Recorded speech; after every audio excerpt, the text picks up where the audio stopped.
This is Killer Innovations, a show about ideas, creativity, and how you can innovate. Welcome to the Innovator's Garage, where you learn to create your next game-changing killer innovation.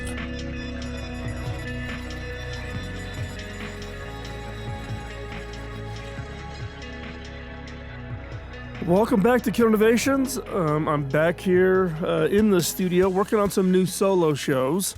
We are looking to actually intermix between guests some solo shows. We're getting, or at least I'm getting, a number of emails for people around specific questions, skills, thoughts, those types of things. And normally I'll reply back to those of you who send me an email directly, but we're actually going to turn some of those into what we refer to as solo shows. And what do we mean by a solo show is basically it's just me and you having a conversation, and where I can share with you answers to your questions or topics or things that are important for success when working in the innovation space or coming up with new ideas. So this week's show is around innovation skills. So if you were to collect up kind of the core set of skills that you needed to have to be successful, to be able to be highly creative, to generate those ideas that create those new products and services that allow you to win in whatever it is you're doing, whether that's a for-profit business, a nonprofit, NGO, government agency, small business, large business, U.S.-based, global, multinationals, or a small operator in someplace else in the world. The skill sets are the same. So that's what we're going to talk about in today's show, which is, what are these skill sets? The number one skill set, and I know I've talked about this a lot, and that is you got to have self-confidence. Self-confidence that you are creative. I'm amazed by how many people do not think of themselves as being highly creative. They think it's somebody else's job. My biggest proof point of this is my grandkids. You know, I have 5. The oldest is 7 as of the recording of this episode, down to 3. And, I sit there and I watch how they make things up, and, fictional characters or the noises of their little Matchbox cars going across the floor. Probably the best poster child of the example is the use of toilet paper rolls. Take an empty toilet paper roll and watch, a kid that's 5, 6 years old, how many different ways they can turn that into a toy. And I'm just absolutely amazed. And I guess my frustration around this particular skill is I would argue, and there's been some books written about this by other leading thinkers in the space around creativity, around the negative impact that education has on creativity. If you go into a kindergarten class and ask them, sing me a new song, show me some artwork, you absolutely get flooded with every kid in the kindergarten class wanting to show you something. And now ask that question every year up through high school, and it's fewer and fewer and fewer and fewer. We teach conformity. We teach this, you must, dress the same, act the same. You don't want to stand out.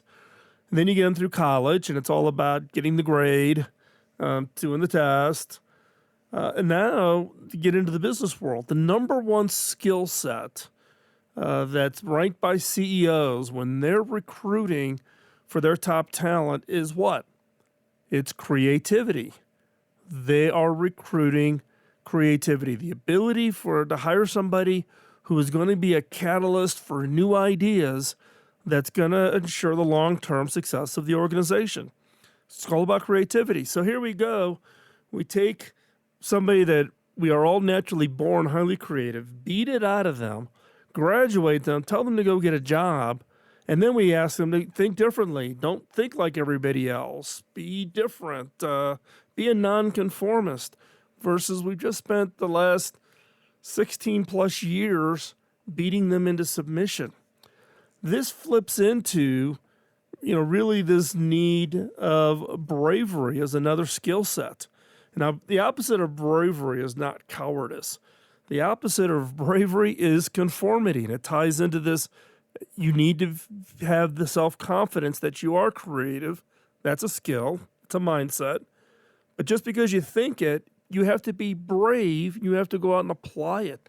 You got to go do something with it. You just cannot, sit back and think about, in your head and not share your ideas, contribute your ideas, encourage others with their own ideas, pull together teams to develop and build upon each other's ideas. That takes bravery. And remember, as I said before, the opposite of bravery is not cowardice. The opposite of bravery, especially when it comes to innovation bravery, is conformity. Getting comfortable that you don't have to look, act, sound, think, and behave like everybody else, that you can go out and strike out and try something new, take some risks, try something that you haven't done before. And this ties into, another part of bravery is what holds us back is that fear of failure. The fear that I'm going to go out and try something new and I am just going to be face down in the dirt. It is going to absolutely blow up in my face. And that ties to the bravery. You can be a lot more brave when you're comfortable with the fact that you have permission to go try something new, do it, experiment with it. If it doesn't work out, figure it out early, stop it, and then go off and try something different. If you're a leader in an organization, you need to go give permission to your people to go try, to go experiment, and not have that fear that if it doesn't work out, that it's not gonna, that there's gonna be some kind of a ramification for failure. So again, number one, everyone's creative. Get that in your head. It's an attitude. It's a mental acknowledgement that we are all naturally born creative. Bravery from the standpoint of if you've got it in your head that you know that you're creative, you need to be brave to go try something, go do something. Don't get caught up in thinking about, well, what would people think? And, this is not how we do things. It's not how everybody, contributes or participates or, I'm the junior person on the list and I'm not going to pipe up in a meeting. So again, everybody's creative. You need to be brave. You need to get over that fear of failure to be brave. And then another key skill set is seeing with fresh eyes. What do I mean by seeing with fresh eyes? For those of us that have been experts in an area of our career, we've been in a single industry or we're a really good software engineering resource or done a lot of product design, whatever your area of expertise, that every year of expertise makes your ability to see new things harder and harder, becomes much more narrower. There's a Zen Buddhism term that I love, and it's called Shoshin, Shoshin, Shoshin. Shoshin means beginner's mind. It's not so much of that you see things differently, but it's an attitude of openness. It's a lack of preconceptions. It truly is as you look at everything as if you were seeing it for the first time, even though this may be the 50th project that you've done, but you are looking at it with this beginner's mind, with Shoshin. Think about it in this context. At the beginner's mind, there are many possible answers, many possible ways that you can take this project or idea forward. With an expert's mind, there are few opportunities, few possibilities, because you see the path and you are going to execute the one path. And Shoshin is hard. It is incredibly hard. But I've run into this all the time where I see people who are experts in a field who want to, become part of a team to develop something new, and they immediately are throwing in their expertise. Oh, it's been tried. for the last decade, people have been trying to solve that problem, or this is my area of expertise. That approach won't work. This is the only path forward. And so, a key skill, if you are to be successful in developing ideas that become breakthrough products and services, is seeing with fresh eyes, having that beginner's mind, to be able to put yourself into that approach of Shoshin, where you are the beginner's mind with many possibilities, and you avoid getting caught in the trap of that expert's mind, where there are fewer opportunities, fewer possibilities.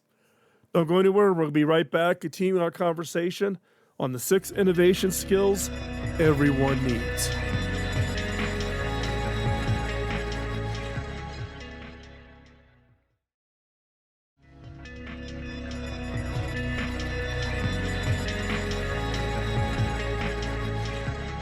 Welcome back. We're continuing our conversation today on the 6 innovation skills everyone needs. What I want to talk about in this segment is our ability to craft and ask really great questions. Questions have a very unique power. Questions literally force you to stop what you're doing, craft an answer, and then you can go back to thinking whatever it is you're thinking about. Now, there are all kinds of different questions. There are simple yes-no questions. Did you take the trash out today? Yes or no. Did you complete your homework? Yes or no. There are also what we call leading questions, meaning you craft the question in such a way that you're leading the person to the answer. So, for example, hey, Joe, we are going to make that new laptop blue, correct? It's a leading question. Joe's smart. What's his answer going to be? Yeah, boss, sure, we're going to make this laptop blue. Then there are questions that you craft in such a way that it forces people to look at the problem in a way that they had just never, ever considered. And that becomes a pretty interesting approach to think about how do you craft those. So, in fact, when I was first coming to take over the new CEO position at Cable Labs, part of the task or part of the challenges I had was to deal with the fact that I'd never had any interaction with the organization.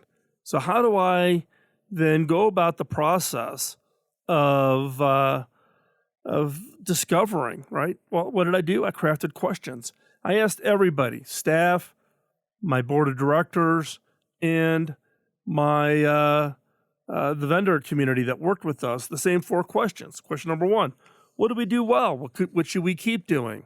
Now, question number 2, what do we do that just is we don't do very well or is just totally annoying and that we should stop doing? The number 3 question is I'm the new guy. What is it you most hope I do?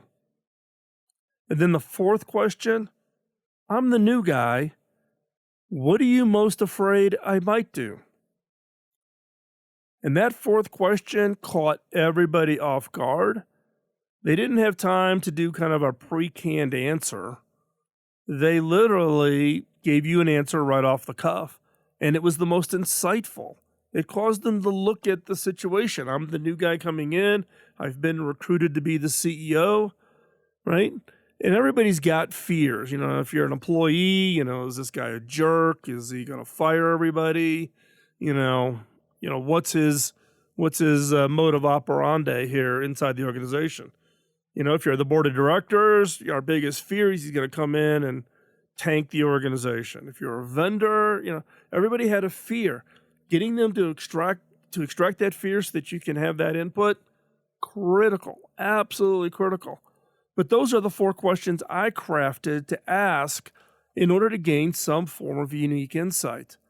In the case of an innovation skill, your ability to conceive, develop, and come up with questions are absolutely going to be important for you to derive, to gather input from your team, from potential beneficiaries of your idea, whether that's a you're trying to create a new product or a new service or a new capability, you need to get input. And you need to think and spend more time crafting those kinds of questions. Here, let me give you another example. There's a question, I've asked this 1,000 times in workshops, done it many times on the show, so bear with me. If I ask you to answer the question, what is half of 13? What do you come back with? 6.5. If this was a math test, I'd give you an A.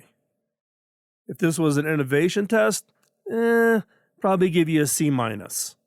Why? Because you stopped at the first obvious answer. Now, if I reword that question slightly and I ask, how many different ways can you convey half of 13? Right? Now think about it. You're off now in a bunch of different ways. If I'd written the word 13 out, so it's THIRTEEN, then I would split the word. So the first word would be THIR, the second word would be TEEN. If I wrote the number 13, 1 and 3, and split it vertically, it's 1 and 3. If I did it as Roman numeral 13 and split it vertically, it's 11 and 2. If I split it horizontally, it's Roman numeral 8 and 8. There's 13 cards in a deck of cards. What's the middle card? Right? That's half, quote, half, right? So how many different ways could you craft what is half of 13? Now, to help out, I've developed a set of questions over many years, and we're now in season 15 of the show. So if you go back into maybe the first 5 years of the show, from 2005, 2010, used to have a segment in the show where I would share one of the killer questions, one of the questions I've used in a workshop. You can find the entire, well, I should not say the entire list, because there's probably 150 questions now that I've collected up. There's 48 of the better ones that are in the book, Beyond the Obvious. And there's also the killer question card deck, which if you're interested, you can hop on over to innovation.tools and find it and purchase it. And you can use those cards in your workshops and brainstorming sessions or just on your own trying to come up with new ideas for products and services. But do not limit yourself to my questions. Those are my questions. They work for me. I've used them in my workshops. Now, many people buy them and use them and get great benefit from it. But what the skill set you need to have is coming up with your own questions or collecting questions. If you're reading a book and someone asks a really clever question in a book, write it down, collect them, reword them, tweak them. Right? I've got a notebook now. I'm collecting questions for when I interview guests. Right? And some of those questions have turned out to be really insightful. For instance, I'll ask the question, what are you curious about? What is the thing that's got your curiosity piqued right now? And for a lot of people, that kind of throws them for a loop. It's not something they shared. Maybe they're just early phases of thinking about something. But when they share that, it gives you some insight. It may open your eyes to an area that you haven't even known about, and it piques your curiosity. The power of questions is absolutely a critical skill in the game of innovation, because it's through questions that you look at problems, look at opportunities, look and discover ideas that you would have never have considered if the questions are well crafted. So, questions, key skill, you need to have it. Don't go anywhere. We'll be right back after this quick break.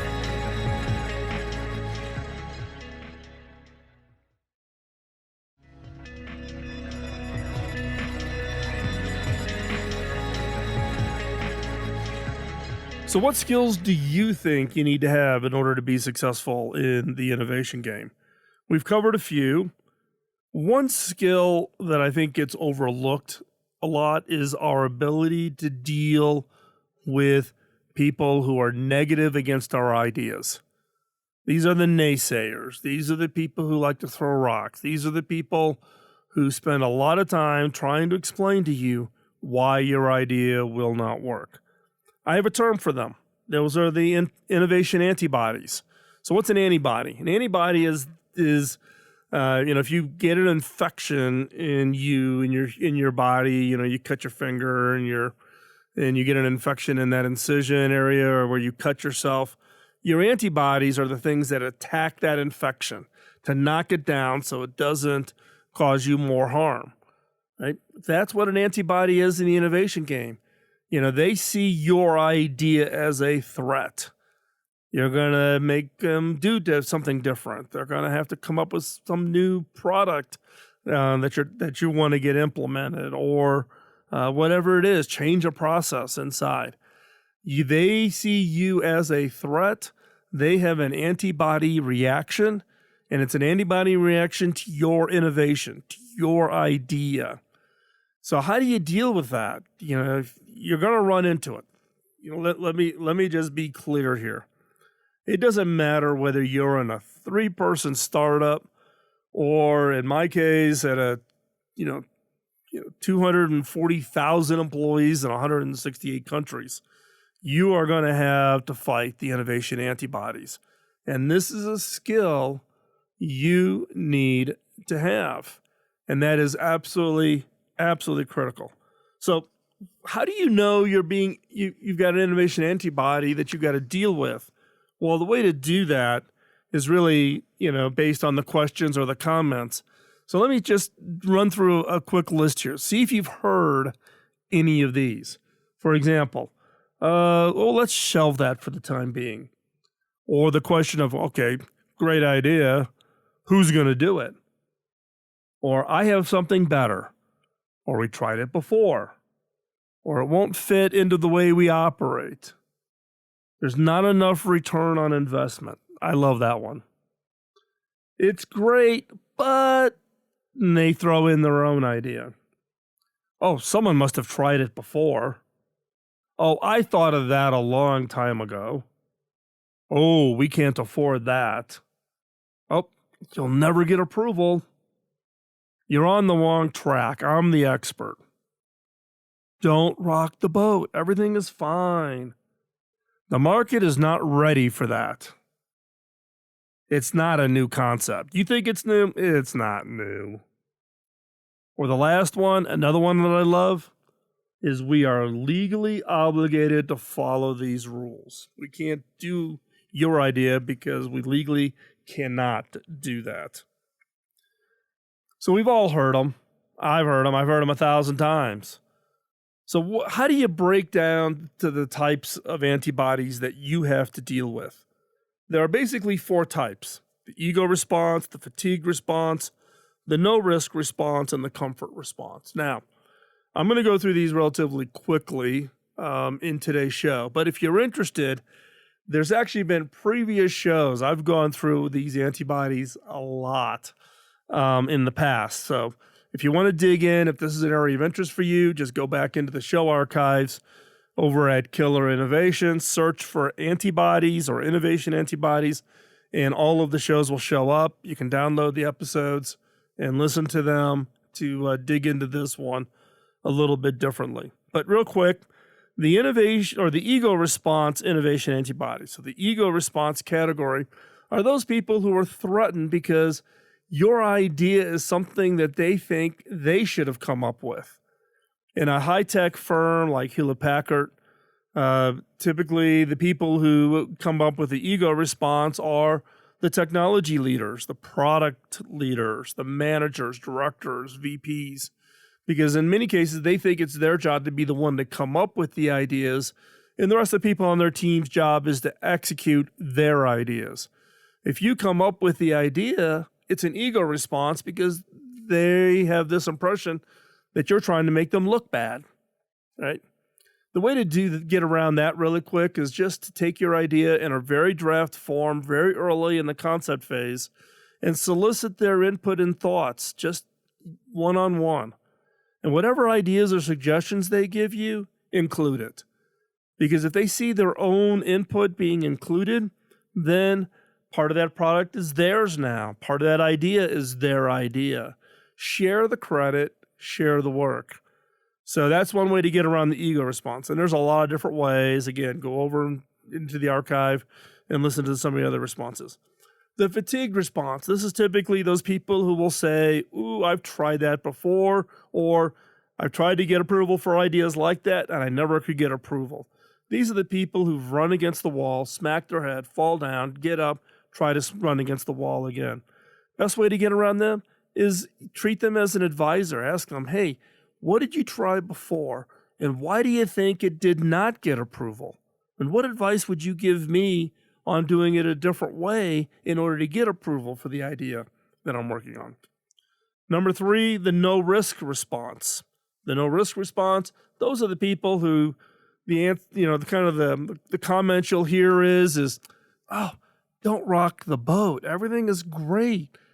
Everything is going, up and comfortable, right? So why do we have to take any kind of a risk? Well, let's not make that risk. That's too risky. You're going to upset the what's going on here. The no risk response typically comes from chief financial officers and general counsels. These are the people who, in effect, get paid to manage risk, right? So, hey, everything's fine. We don't need to go crazy on some edge case because that's just too risky for us. The best way to get around that is empathize with the risk. Understand it's their job. They're not bad people, but they're getting paid to manage the risk. So include them in the conversation. Manage the project in a way that you take the risk seriously. Do stage gate funding, spend only $25,000 in the first phase. Prove it out, go to these people, show them that you're managing the risk appropriately. You're asking good questions to make sure that the project, can be successful before you put more money into it. You need to manage the risk as seriously as they do, even though it's their full-time job. The 4th is the comfort response. These are the people who's like, hey, revenue and margin's great. We're cooking it here. We don't need to do anything new. We don't need to come up with something new. The comfort response is the hardest one to get people around. And that is because they don't see a reason to change. But in reality, if you don't change, you become roadkill. My general rule of thumb is I don't care what process or approach or direction any organization that I've been leading is heading. About every 3 to 4 years, we take a big step back and really challenge ourselves to look at everything differently, think about everything differently, change things up, actually stop doing some things and continuing on doing other things. And this may sound crazy, but we may actually even stop things that are actually going okay. Not great, but maybe okay, right? Because if you don't create breathing room, if you don't take things off people's plate, you can't try new things. And if you are a highly successful organization, you got a lot of things that are going on that are doing really, really well. Sometimes you just got to stop them in order to create breathing room to try new things, try new approaches. Comfort response, you almost have to create a crisis. You almost have to show people that things, if we stay on the current path, it may be good now, but it's not going to be good forever. So that's the important part. So again, part of the innovation skill set is dealing with the innovation antibody types: ego response, fatigue response, no risk, comfort. And again, I'll say it one more time, if you're interested in getting into this in more detail, hop on over to killerinnovations.com and look through the archive, and you can find more information about that. But here's the closing 2 questions I want to ask you real quick before we hop out to break. Do you know someone who's an innovation antibody in your organization? Be honest. Who would you point to as your innovation antibody, and what category would you put them in? Now, here's the really important question. Would others call you an innovation antibody? Would they call you one? And if so, what type are you? Don't go anywhere. We'll be right back. You're listening to Killer Innovations on the BizTalk Radio Network.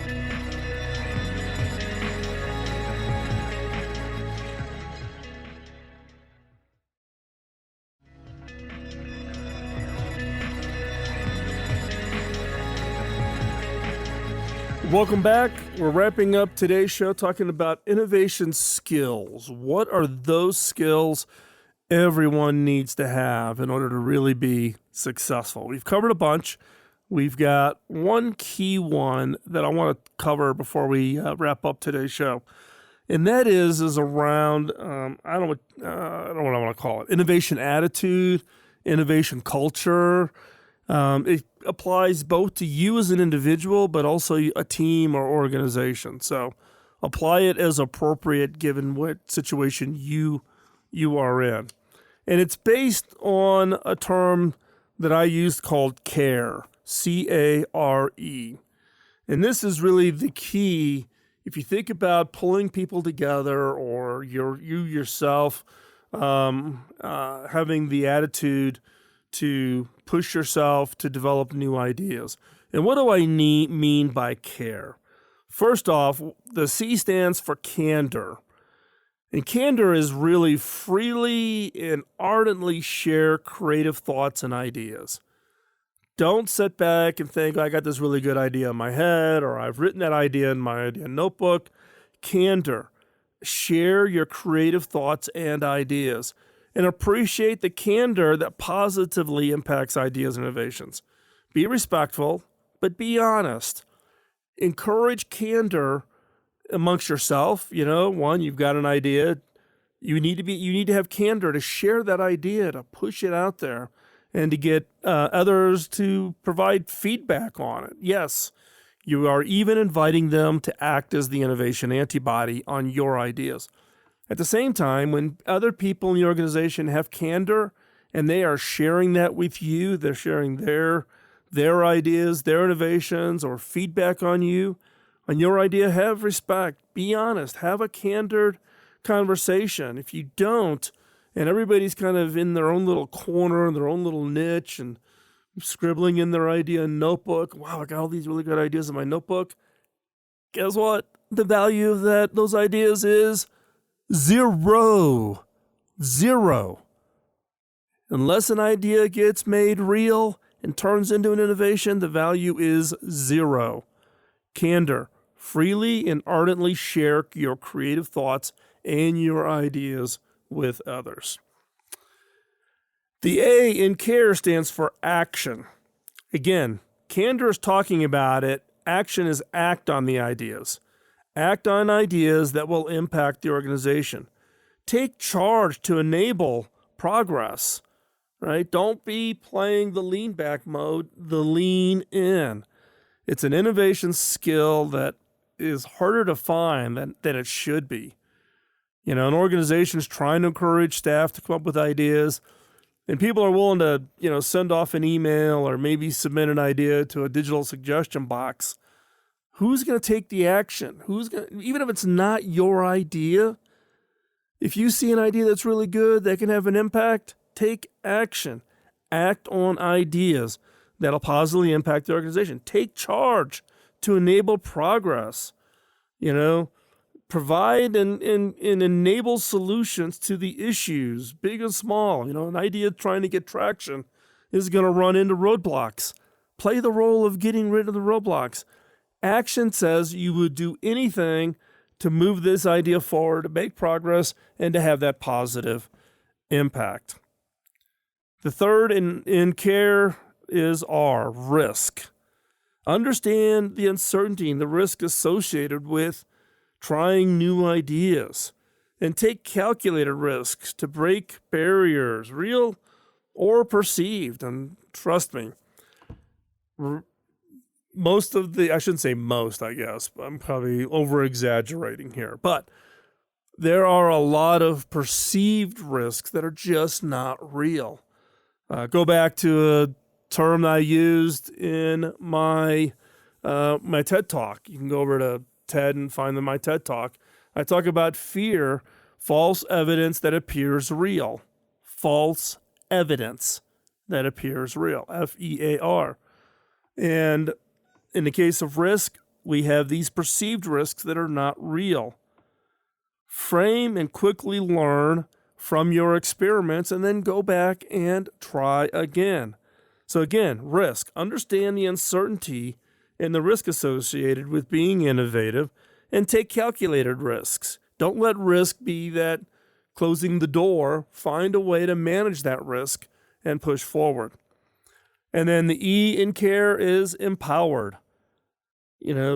Entrust both yourself and others to lead these endeavors, to make a difference. Feel like you're empowered. Don't wait for final permission. In fact, I remember an event I was holding back at HP again, in HP Labs, in fact, talking about innovation and creativity, and somebody who was a researcher in the labs raised their hand and said, yeah, but Phil, this is great, but I don't have permission from my manager. And I did the great Moses standing up, parting the waters, and said in my deepest voice, "You now have permission to innovate." And I was shocked by just making that kind of comical, turning into a little fun thing, but actually saying the words, "You have permission," changed an entire attitude of a team. Feel empowered, empower others, encourage your leaders to empower people. If you don't, your organization, your teams will not be successful. So again, the key to innovation success, a key skill is to have care, candor, action, risk, empowered. So let me run through again the 6 innovation skills that we've covered in today's show. Number 1, you are creative. You are. Number 2 is to have bravery. Don't let that fear of failure.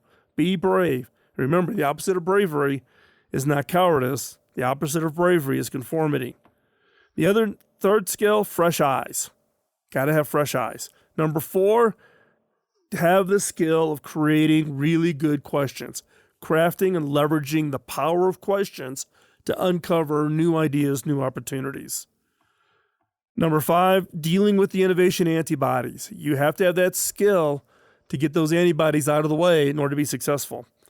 And then the last one, number 6, is you need to have that innovation attitude. You need to have that culture, and it's all around care. With that, we're going to wrap up today's show. Check out the show notes over at killerinnovations.com. Love to hear from you. Drop me a note, phil@killerinnovations.com, or hop over to the innovators.community. That's where I hang out. Love to chat with you. Talk to you next week. Bye-bye.